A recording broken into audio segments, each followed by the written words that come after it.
We're really excited and pleased to have Nick Olson here today from Predictwind. And Nick has had, we get this right, 6 years with Predictwind and self-confessed weather routing geek. And he's going to give us all of the forecasting technology to help plan and predict weather when it comes to passage making. And it is something that keeps coming up time and time again through discussions we've had with all of the people who've done some big cruising is all about weather. So Nick, mate, welcome and thank you for joining us from Fiji today, I see. Yeah. Auckland was not looking that great, and I thought Fiji would be a much better option today. Fantastic. And fits in with what we all want to do, right? Absolutely. So here the Blue Lanes program is alive and well in Fiji, but if you can get up there, all the better for you, mate. Well done. But otherwise, based in Auckland, and that's the headquarters for Predictwind.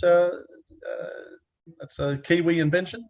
Yeah. So it is a Kiwi invention, and most of us are here in Auckland. We do have staff in France just to get the alternate time zone for when for support, and we have a few other people scattered around the world, and but most of us are in Auckland. And so how did Predictwind itself actually come about? So Predictwind was founded by John Bilger. He's a pretty well known sailor here in New Zealand. He's a former Olympian and sailed in the America's Cup, and then he got appointed the Alingi weatherman for their America's Cup challenges, and he was a really good sailor but wasn't really a weather guy as such, but so they took a bit of a punt on him, and worked out pretty well for them. They had a pretty good record for a while there. And but what they did when he was at Alingi was that they spent heaps of money and time on looking at weather models and developing them. And they sort of came up with something that they thought worked really well. And when the guys in the team were going off to different regattas, they were asking John for a forecast for where they were going. And so they'd spin up the model for that area. And it all sort of worked pretty well. And so by the time at the end of his tenure at Alingi, he thought, I'm gonna launch a weather product. How hard can it be? And 12 years later, we have sort of 6-7 developers, depending on what they're doing, working full time and continually working on the product. It might look easy on the outside, but the hardest thing with what we do is actually making it easy enough for people to use. So we have a little bit of a motto that we use here, that we're trying to make complex weather simple, because weather's a pretty big topic and can get pretty complex. And so giving people usable tools is really something we aim to do. Yeah, well, that's great. So before we get into, and you're going to sort of walk us through a bit of a demonstration on how it can sort of work, but do you want to give us a little bit of the nuts and bolts as to where the modelling information comes from? Yep. So right at the moment, we have 4 models, and so 2 of them are Predictwind weather models, and so that's actually which is what they developed at Alingi, and we continually work on that, actually in association with CSIRO. So there's your Australian link, and so we have those 2 models, and we run those models twice a day, and they'll run at 50-kilometer resolution, and then we run them at 8K and 1K for popular marine areas. So that's, and I can talk more about that a bit later if we want, about what that actually means. But essentially, it's the granularity of the model. So the higher the resolution, it's going to pick up more of your local effects, your thermal effects, all that sort of stuff, which a global model doesn't. So then yeah, so that's the PWG and the PWE. So we also have the GFS, which you see in lots of weather apps. That's because it's free.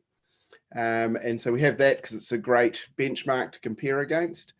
And then we have the ECMWF, and the ECMWF is considered to be it is the #1 global weather model. That costs us a lot of money to get, but it's very good. I mean, it is the #1 weather model, and with your longer term stuff, it's hard to beat. We do quite a lot of validation on models, and especially because the stuff that we do isn't validated elsewhere, so we like to see that it is stacking up. And so yeah, that's the sort of the quick version of the weather models. We are about to add in a couple more models, and one of them is in particular, I'm not going to tell you what it is right at the second because I might get in trouble, but it's coming in a couple of months.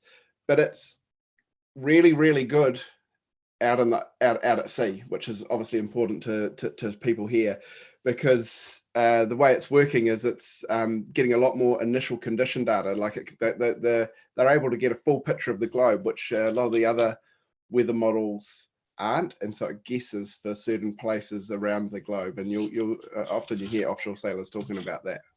Right. So yeah, we're putting more in there because we want to be the best, and we want to not just sit back and go, oh yeah, we've done it, and trying to get continually give better data. Yeah, and I mean, it seems to be the go-to product out there where you keep having cruisers come back to. But I mean, maybe we should touch on that before we go any deeper. I mean, who should be using a product like Predictwind, and when do you ideally use this technology? Yeah, so we have two main two main avenues. So we have the Predictwind app and website. So you can use that. My wife uses it to decide whether she's taken an umbrella with her, or that sort of thing. Your real sort of before you hop out the door sort of thing. But that's sort of really pitched at dinghy sailors, kite surfers, and coastal sailing. So more local stuff, and it's got all it's really cool. It's got heaps of information in there, and also it has a nice little thing in there that we call the daily briefing, and that's actually got a really clever algorithm in there that's taking any outliers out and giving you a written summary of all the models.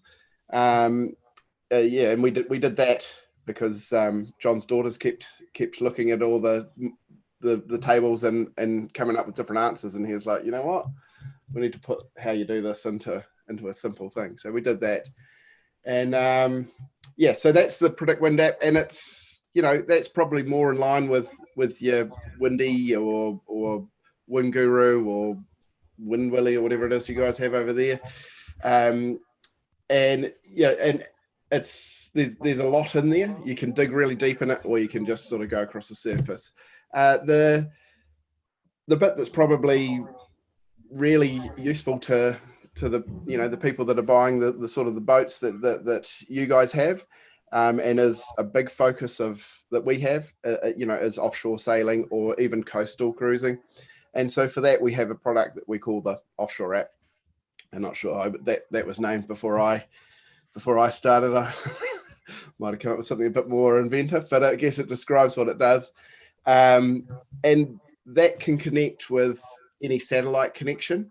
So whether it's an Iridium Go, whether you've got some high-end Iridium Certus product in Inmarsat, whatever it is that you've got, SSB, that software can talk to our servers through your connection, and get the weather while you're at sea. And it's there's the days of there's always going to be things that happen with the weather, but really the days of getting caught out in real big stuff, that's not really acceptable for anyone. The weather modeling is is of a high enough standard, and if you're using the tools and updating your forecast regularly, you shouldn't be getting caught out in real nasty stuff. I mean, there might be small things that happen, sort of cells or that sort of thing, squalls and things, but even that you can get sort of a heads up of that might be coming. So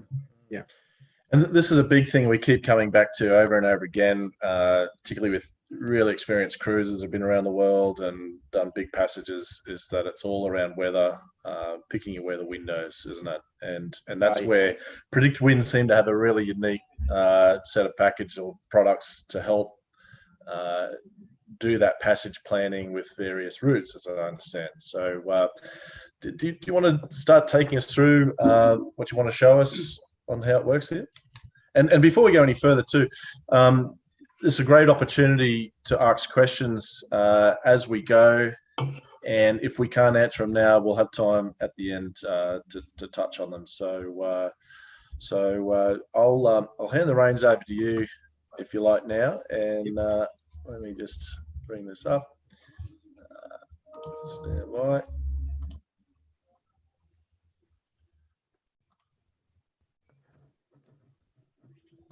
Let me know when I'm the boss. I think you are ready to go. All right. I'll just see. Can I? Yep, I can. So, and I won't turn that on yet. So yeah. So really, we'll just talk about as if we were, if we were going to sail to, I know if we were going to sail from Sydney, did Sydney to New Zealand or to New Caledonia. Mate, until a few days ago, I think everyone wanted to sail to New Zealand, so that's probably not a bad option to consider. Or Fiji. Fiji might be the only place left to go now. So yeah, it might be. It might be. And you beat us to it. So an example like that would be great. Yeah. So and there's a couple of things that you can do, and that Brent just touched on there, and getting the timing of when you leave right is really important. So we're a great believer in giving people the tools that they need to use to be able to make the right decisions. And it's a tool. It's not a you need to understand what you're doing. You need to look at what you're doing. You need to think about it. You need to understand why what we're giving you is saying that. And when there's variations in that, why are the variations there in the models, and understanding what that could mean. So, and just while we're at that, sometimes with your first passage or something, you might want to get a personalized weather router but use that in with Predictwind. And so then you can go, okay, he's saying this or she's saying this, and Predictwind says this, and that does match up, and I can understand what they're saying. So yeah, we're definitely not anti that side of things, and it can definitely be a really good way to build confidence, or go on a rally. They it's a great way to sort of for first time offshore sailing to really get that comfort with what we're offering, and learn from it. So what I will do is I will share my screen. So I'll just quickly take a step back.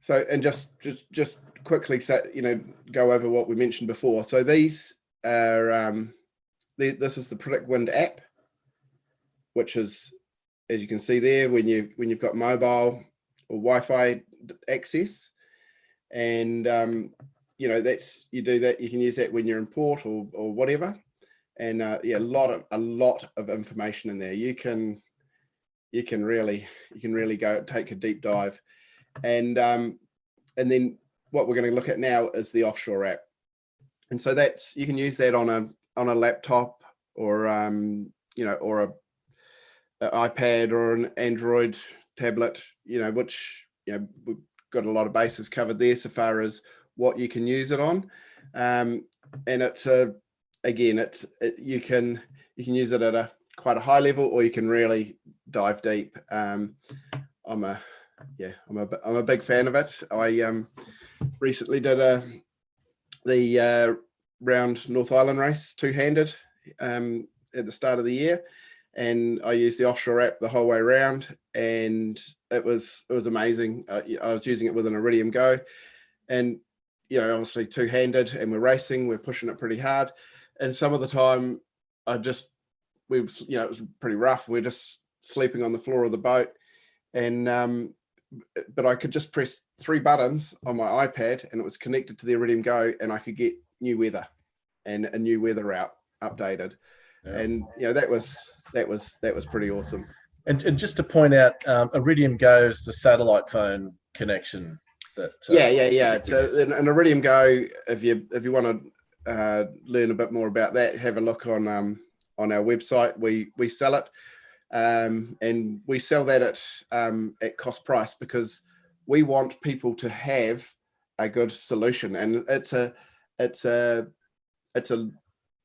cost-effective solution that works well, and that's why we sell it, because it's the cost effectiveness of it, and it has an all-you-can-eat plan, so you get unlimited data on it. It's super slow, but so long as you can understand that it's a very that it's limited with what it can do voice, it can do text, it can do email, and you can get weather, so you can get weather routing and grids, which is if you wanted to spend a heap more money, you can get a much faster satellite solution, but the price goes up pretty quick. So rightio, I'll stop sharing that, and I'll flick over to the offshore app. Should I have a quick look at the questions before we'll just have a quick browse of these. Some about the weather models. I'm not sure whether you'll touch on that. Craig has asked pros and cons of. Yeah, I will touch on that, because it's a big question. We do have information on our website about that, and also probably before I go any further, I should probably point out we have a pretty extensive support team. They are all of them are sailors, and you might be talking to a 2-time Volvo sailor, or they're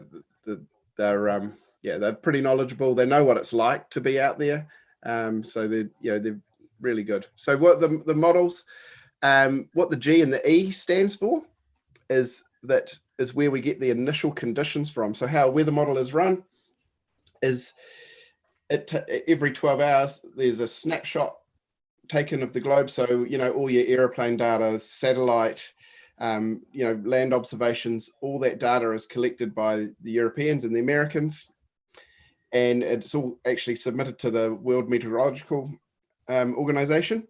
And then from there, the Europeans and the Americans make an initial conditions file through data assimilation, and that file takes them about 3 hours. So that gives you that snapshot of the world, and whilst it's the same data that's been taken, the way that they produce that digital file that can go into a model is actually different. And as I said before, there's some guessing that goes on with the models, because there's gaps in certain parts of the world. So, which is why we're getting this other model that we're bringing in. But that's where the G and the E comes from. Is that the G is the Americans, and then the E is from the Europeans, and so that's why it is. It's probably weather models are probably a whole topic, and I don't want to bore everyone with that too long. Yes, some MDF plotter units, the Ray Marine Axioms can run both Predictwind apps. The BNGs have a BNG version, which is not as good, but we're pushing them to update. When models disagree, when models disagree, when there's big divergence, and when you see your weather routes splitting apart, means that there is uncertainty in the modeling. And so trying to work out what that might be. Is it the timing of a front? What's going on? What's making it different? Is there a big system that's sort of, a few hundred kilometers away pushing, is that the position of that different in the models? And so therefore that's affecting your weather. On the day, you want to be looking at what, if there's divergence in the models. I mean, on the day, the PWG and the PWE, they're the highest resolution.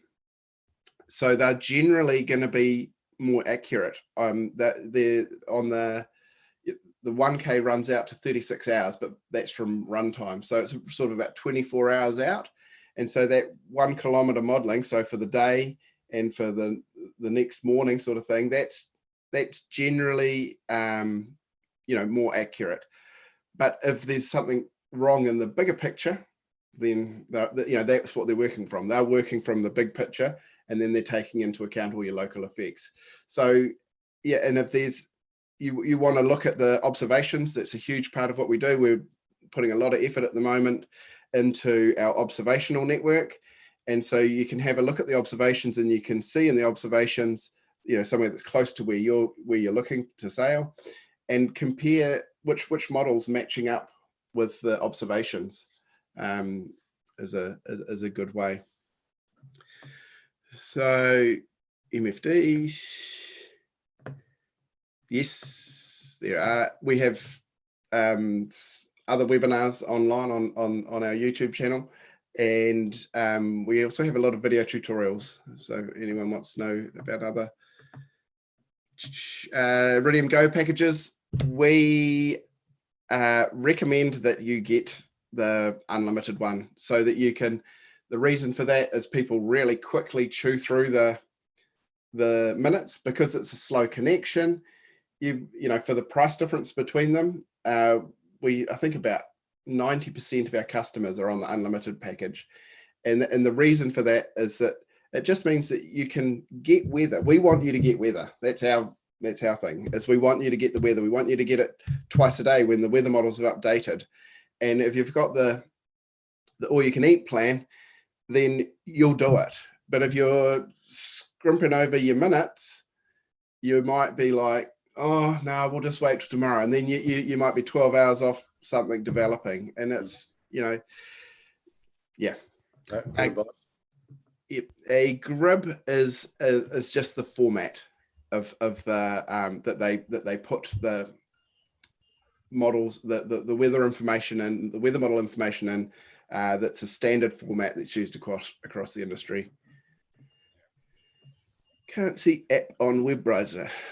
I think we fixed that. There was a little thing behind the scene. So I think when you share your screen now, we should be good. So. Oh, okay. All right. Okay. I'll minimize them.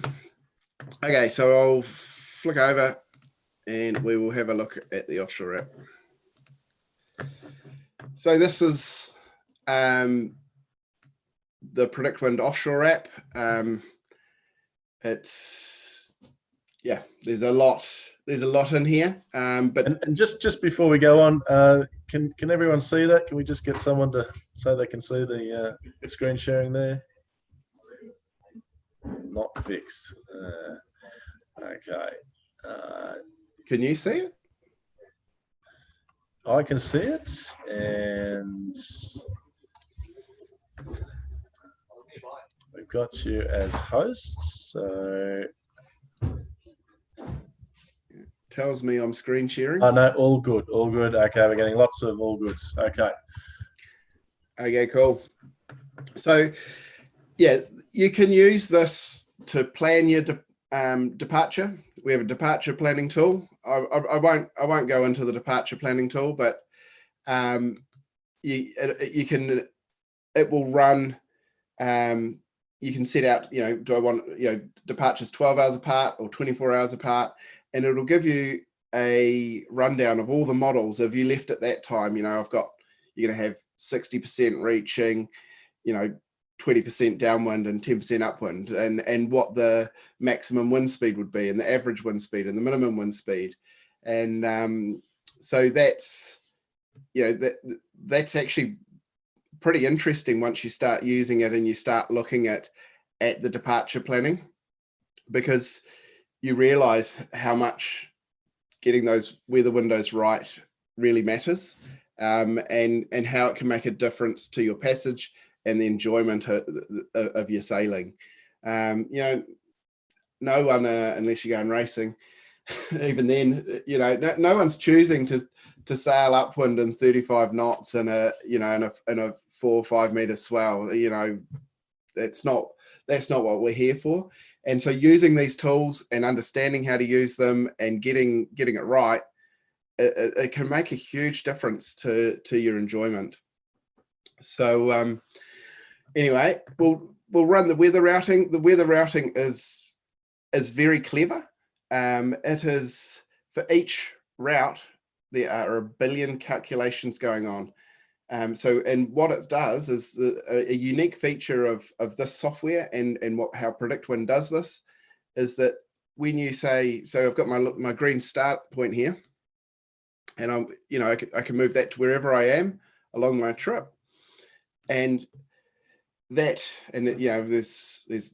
ways to, you can set the waypoints in there, or if you have an Iridium Go, there'll be a little white dot on the screen where you are, and you can just move that's what I was doing when I was doing my race. I just had to move it to the little white dot, and I just had to go download, and away I went. So the weather routing is doing a huge amount of calculations, but what it does is it sends this tiny little file. It says, oh, look, Nick's here, and he's going to here, and it sends this sort of 5-6 kilobyte file, which is tiny, and it sends that to our servers, and our servers will calculate everything. So everything that it's got access to are calculated on our servers, and so that could be 50 to 100 megabits of information, and so that's information that even on the fastest satellite connection you're not gonna get easily. On some of the big offshore race boats, they have these super fast connections, and they're chewing through literally thousands of dollars of data to get all this stuff so that they can do all their calculations on board. And we can just do that with this tiny little file size. So again, that works with the low end satellite connections and SSB, because it's not data hungry. So that's pretty cool. And what that allows us to do is means that we don't need to. We can be choosy with our gribs, and so, which means that we can keep our file size small. So here I could move the area around that I'm gonna download. If I move my pin, it also automatically selects. But say, there's certain times when you might want to see if the weather's coming, from a certain generally comes from a certain side, which happens in this part of the world, is you might want to extend that area out. But when you change that area, it changes your file size. You'll see down there I've got my file size estimate. So this is all, if you haven't done it before, probably sounds all a bit up there, but it all becomes pretty natural once you do it a few times. And also once you have all these settings how you want them, you can just leave them. They don't change. So anyway, so I'm just going to click on download. Oh, hang on, I'll close that because I just did a download before I started. And so here I can select all sorts of things. I can select my models, and I can select the parameters I'm going to get. I can select the time step of the gribs. So grib files are normally 3-hour time steps that they come out of the model in. But because we've got our weather routing is calculated on our servers, we don't have to get every 3 hours, and the software interpolates the time steps. So yeah, there's a lot of things we can change in there, but it's all about controlling our file size. And we can get observations, especially useful if we're approaching somewhere or we're doing coastal sailing.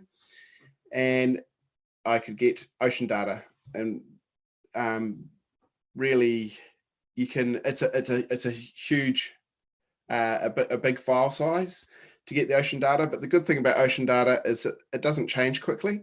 So you can download the ocean data before you leave, and it stays in the software.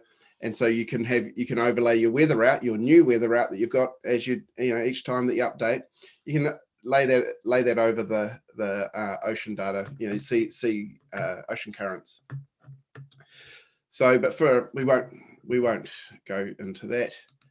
And then I'm going to choose my time. So if I was going to leave tomorrow, and I'd done my departure planning, I thought I wanted to leave at 10 o'clock tomorrow, I could change the time to 10 o'clock tomorrow.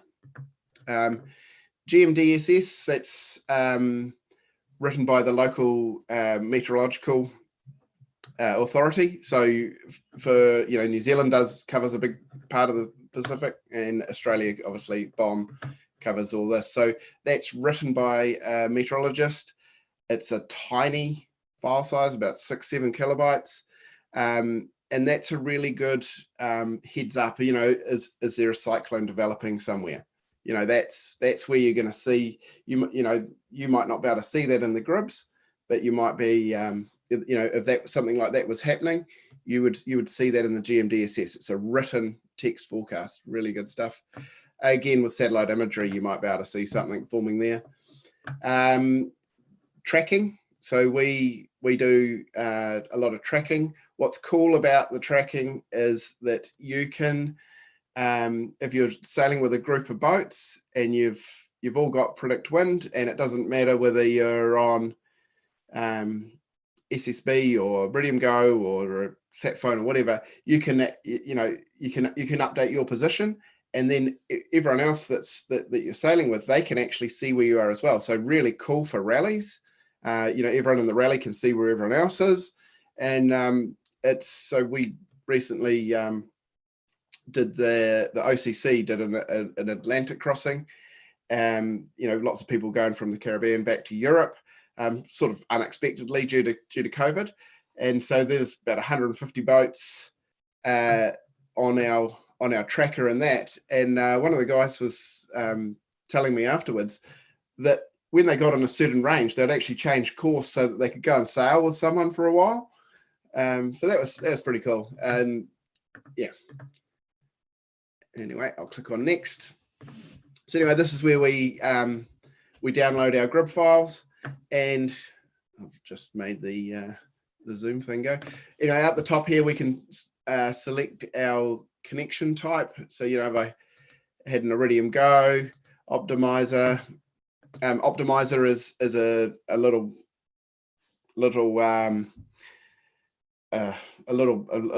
gadget as such that you can plug into different satellite connections that will allow you, and you can use it with a sat phone, that will allow you to connect wirelessly to the satellite connection. So it's a good little, it's not a super expensive tool. I mean, the Iridium Go does that automatically, but if you just had say an Iridium 955 phone, you could get an optimizer and you could plug that in and you can use that. Or if you had a high-end satellite solution, the optimizer gives you the firewall and all that sort of stuff that you want with that, so you're not getting charged a fortune. Global Star, probably not as relevant to us. It's more American-based. And satellite, again, that will connect to high-end satellite connections. And email. So if you can email, you can get our weather. So that's if you're on an SSB connection, this is how you'd do it. You'd send an email request off, and then send again. It comes back in, and then you chuck it all back in here. Anyway, I will go in here and I will just click download all. And so you'll see that the weather models are loading pretty quickly. But that's because I've got small file sizes. You can see my file sizes down here of what they actually were before we just had an estimate. And you'll see the weather outings still thinking about it. So that will take about 40 seconds on the servers to do that calculation. Well, sometimes it's quicker, depends how big my route is, but that's because it is processing, as I said before, a massive amount of information. So yeah, that's there. People have sailed, literally around the world just using the weather routing. There's a lot of information in there. You can see that's come back 4.7 kilobytes, so really small file size. But I think your total file size estimate was about 250 kilobytes or thereabouts before. Yeah. So that's probably at the big end. I didn't need to get the observations, and so they were 91 kilobytes. So I probably didn't need to get those, and then I could have been around 100 odd, or 150, which is a pretty easy download for an Iridium Go. So that's a sort of 150 might be, give or take 15 minutes. So and how often are you recommending you download this information? Twice a day, because the models run twice a day. The models run twice a day, and so you want to update your route and all your grids after each time there's a new model run, so that you're seeing the latest information. The models have ingested all the new information, and you're also updating your route. So it's really important. And that's why I say there's no excuse for being caught out, because even if something wasn't there when you started your trip, if you're getting weather all the time and something has developed, you should be able to see it. You should be able to get a warning in the GMDSS, and the earlier you see something that you don't like, the sooner you can do something about it. And that's everything comes back to seamanship. So I'll close that, because we've got all that. And so we come in here and we've got a summary of our weather routing. And so this is for along the route, and the different colors of the different models.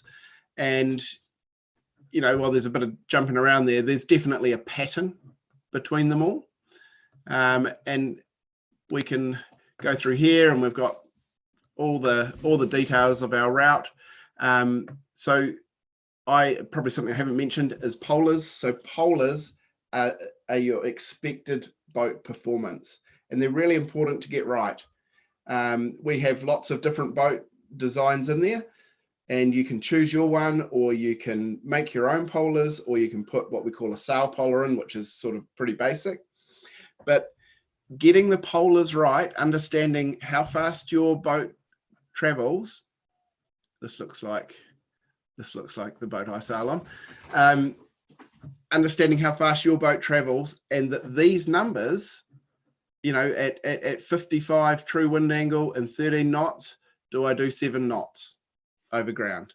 Getting that right, all of these numbers, and so that performance that we think that you're doing, that the weather router thinks you're doing, getting that right is critical, because that's working. That's in 3 days time. Are you going to be in that system, or are you going to be behind that front? Are you going to be, where are you going to be?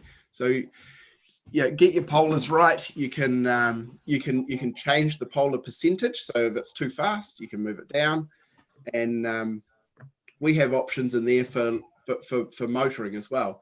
If it gets under 8 knots, actually I'm just going to turn the motor on and I'll be motoring. And so there's a bunch of information about that, and there's some updates coming into this here, and in the summary it will actually tell. I don't have the motoring turned on, otherwise I think it would be there, and it tells you how long how many hours you're motoring. So that's a good, before you leave, that's a good planning thing. How much fuel have I got? It's a great Hey tool. Nick, just before we move on, I had a few questions there, just asking or confirming what time the 2 updates happen each day. Let me tell you.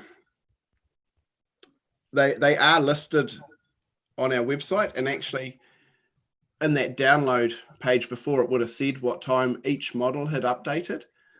But I think in New Zealand it's about 8 o'clock, so I'm guessing that's about 6 for you guys, and that's the time that the last model has updated.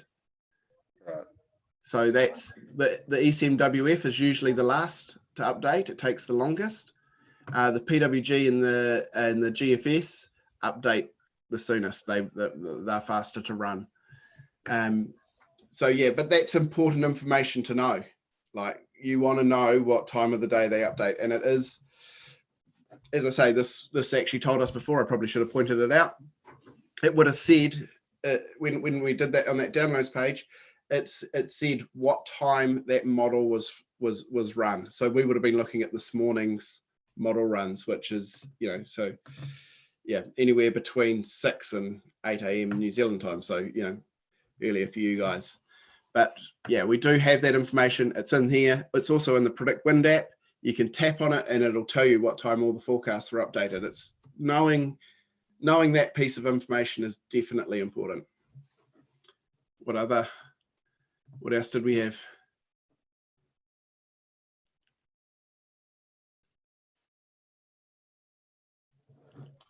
I think what else we got here? Is there an allowance? BOM refers to wind up to 40% higher than predicted. Really good point. Really good point. So we don't have an allowance like that. I don't know why exactly BOM is saying that. I can assume, and don't quote me on this. I assume that they're talking about gusts. So what we're looking at here, and this is again really important, is that these are averages. We are looking at averages here. So, and that's a great thing to realize, that you're looking at average wind speeds. So we look at that, we've got 25 knots there, and that might be all right. But what I have downloaded here is I have downloaded the gust map. And so all of a sudden, this weather routing looks a bit different to me. Slightly. It's like, I've got gusts of 38 knots. So it's, the pitch has changed. So that's probably where the 40% is coming from, because that is about what you can expect up to with gusts. Is up to 40% more. So getting these parameters, choosing which parameters you're going to have and how you're looking at them is, we have a lot of information on that stuff. But again, that's learning how to use the tool. And you'll notice that I got the rain, and the reason I got the rain is I wanted to see what was going on. And so that, we've got that nasty little band there of the rain, and that's matching up where we've got that strong wind. And so that, this isn't a very pretty situation. And something else we'll look at there is we can have a look at the CAPE. And so CAPE is convective available potential energy. So sort of when I said at the start, you shouldn't be getting caught out in bad weather. Well, the CAPE is a heads up of that sort of thunderstorm activity. So, there was some sailors going to Fiji from New Zealand a couple of years ago, one of the rallies, and I know that they got knocked. A bunch of them they actually did have a personal weather outer, and a bunch of them got knocked pretty hard. And it was just when we put the CAPE into Predictwind. And some of them, the ones that were using Predictwind had seen that, and they were ready for it. And all these other guys were really shitty because they got smashed by the squalls. But yeah, having these parameters there and seeing, understanding what they are and what you're looking at is pretty important. So then you can use the tool properly. So can you just what's CAPE stand for again? Convective available potential energy. So it's the amount of energy in the atmosphere. Right. So especially quite relevant. The further towards the equator you go, the more relevant it is. And if you guys have big thunderstorms coming through, you would expect to see your CAPE levels get higher. So, but they are relative. So if I saw this here in New Zealand, so if I go over here and I can see I've got 913 joules per kg, whatever the actual unit is. If I saw that here in New Zealand, I'd be like, and it was with a front, I'd be like, that's going to be a really nasty front come through. But that might not be too bad for you guys. But definitely, this is a heads up. This is a okay. So there's high cape levels. We might, if we're going to get that at night, you might go, actually, we're going to reef for the night. Like we're going to sail really conservatively tonight, just in case these squalls do come through. No one wants to get caught out at night. And also, in other times, it's just a heads up. It's like if you've seen that there was high cape levels in here, and you see some black clouds rolling towards you, put the reef in now or reduce sail now, and then rather than waiting until that that's a likely outcome that you're going to have something nasty roll through. So yeah, it's quite a good one, that one. It's a big picture thing. It's not a microclimate sort of small thing. Yeah, a general sort of tool. So that's we can animate our routes, and you can see here that with the routes, I would consider these to be pretty similar. There is that not a huge amount of difference there. And you'll see that what's happened there is I've run out of weather. I obviously only downloaded 3 days, and so I could have got 7 days or 10 days. So yeah, that's why it stops, because I run out of days of gribs that I downloaded. But my weather out goes the whole way. And but yeah, because the routes are all doing the same thing, we know that the weather models are doing this. They're all thinking that the same thing that's going to is going to happen, and that's a great thing, because that gives us confidence in the forecast. When they're all diverging, that's when you go, oh, well, okay, so there's a fair bit of uncertainty with what's going to happen. And so understanding why that might happen is what you need to look at. But the thing that you'll find with that, if they are diverging, is that in the next 12 hours, when you do your next update, you might see that your weather outing, it all agrees to, I was about to point at the screen, to this point here. And then it diverges. And so each time you update, there's a certainty for at least the short term. And then after a while, you might see they'll all come into agreement with what's going to happen. But yeah, that's not always the scenario we want. But here we can see we've got a lot of consensus. And Nick, as far as, you mentioned you can go 7 days. What sort of confidence do you have in forecasts beyond a few days? Well, I guess that's a variable question. The beauty of the weather outing and looking at this is I would be pretty confident that we're all, all the models are saying the same thing. They're all using different physics to come to this conclusion. And so, yeah, this is why we don't just have one model, and that's why we don't just have one weather out, is so that we can see these differences.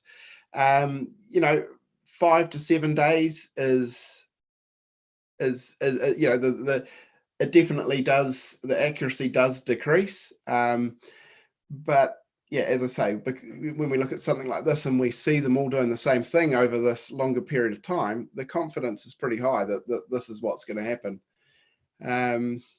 So we are actually about to add in an ensemble forecast. So let's say you were doing an Atlantic crossing. It would give you a month's worth. It's going to be for the ECMWF only, because they do an ensemble, and it will give you a month's worth of data. And that's more of an aid to planning.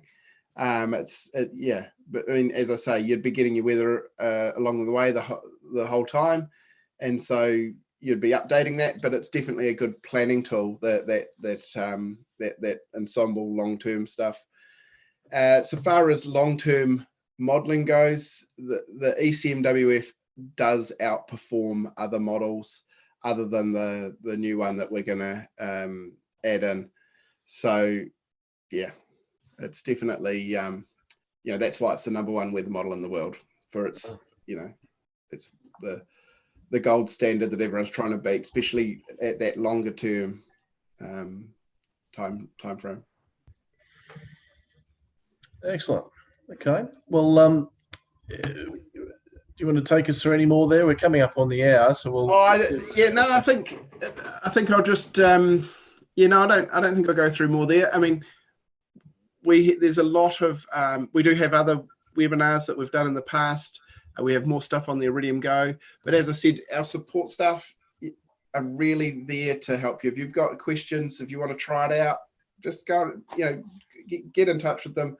They're really awesome. They want to help you, and they know what they're talking about.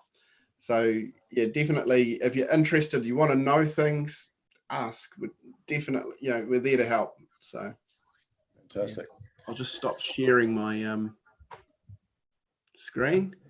Was there any? Whoa.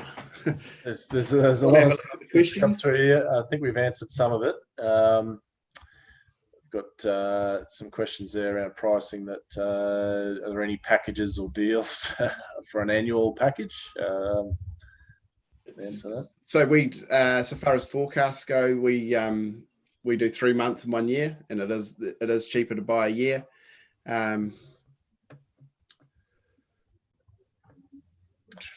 Got a question here from Bill. Hey, Bill, the GPS tracking, does your GPS position modify the planned route and have updated calculations from where you are rather than where you were planned to be? Yeah, so that's a really relevant question. So it doesn't automatically update, but you have to move that green start point to where you are. And so you can do that through putting your lat long and grabbing it off your chart plotter, or your Iridium Go. If you've got one of those, it'll show your position on the screen. There are plans for it to automatically move to your position, but we don't have that yet. So, but yeah, really important that you move that start point each time you run the weather routing so that it's doing it from where you are. Another question there from Peter. On an iPad, if you want to move your start point to your current location, how do you do that? You just tap and drag. Okay. Excellent. All right. Is there any other questions that we don't already have up there? I think we've tackled most of these. Yeah. Okay. Fantastic. Well, Nick, that's been a really great general overview of how it works, and I guess the amount of detail you can get from that. I think some of that I didn't was aware of. The Cape information sounds amazing. Sort of insight. Yeah, I think another layer there. Put all those tools together, is to understand what they're all doing, put it together, and you don't need to be a weather expert to at least sound, to put that information together and actually keep yourself safe. It's not rocket science. Another couple of questions just coming through. One here from Lee Glenn. When will the new model be available? October, I believe. There's actually going to be 2, and there'll be 2 models added in. So, that people are like, why do you have all the models? It's as we talked about before, it's about looking for the consensus between them. And kidding me. I thought I had it on silent. It's my son. It is on silent. Another question here from Lee. Please explain the position feature of P. Don't completely understand that, but that can be added to the boat site. Does that make sense? What? Say that again? I can't see it. Please explain the position feature of P. not sure. Not sure. Yeah. I'm not sure. Depends what we were looking at. Yeah. Just a comment here from Peter. We found Cape invaluable in the Med, as was the 1 kilometre detail around the Greek islands. Some good feedback there. Cool.